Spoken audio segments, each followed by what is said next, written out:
यो चाहिँ हो आलु चरचरे प्लस यो पनि हो भेन्डी फ्राई। अनि यो चाहिँ भेन्डी फ्राईको लागि ग्रेभी रेडी गरेको मैले।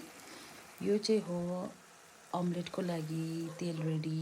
यो चाहिँ अम्लेटको लागि सबै मिक्स गरिसकेको। यो चाहिँ हो किनेमाको झोल। सबैलाई मनपर्छ होला यो, मलाई पनि धेरै मनपर्छ। सो यो चाहिँ राइस होइन रेडी भयो।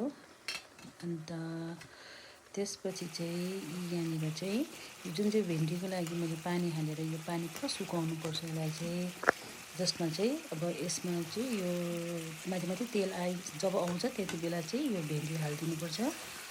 बिफोर यो भेन्डी हाल्नु अगाडि चाहिँ मैले सबै नुन भयो, रङ खोर्सानी होइन हल्दीहरू सबै मिक्स गरेर चाहिँ पुरा पकाएर चाहिँ यो चाहिँ अब जब तेल तेल तेल माथि माथि आउँछ त्यति बेला चाहिँ भेन्डी हालेर चाहिँ अब सानो आगो गरेर चाहिँ एकछिन राख्नुपर्छ, जसमा चाहिँ सुकोस् पानी चाहिँ होइन।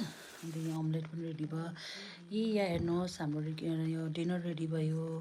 यी भेन्डी तपाईँहरूलाई कस्तो लाग्यो कमेन्ट गर्नु होला। हेर्दा खम लाग्यो जस्तै मलाई त लाग्यो, खाँदा चाहिँ कस्तो भयो थाहा छैन होइन।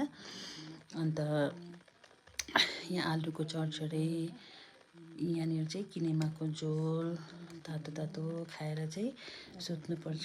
निन्द्रा मजाले लाग्छ तातो राइस खायो भने राति डिनरमा। सो तपाईँहरूलाई पनि मन पऱ्यो भने यसरी नै बनाएर खानु होला। Good night everyone.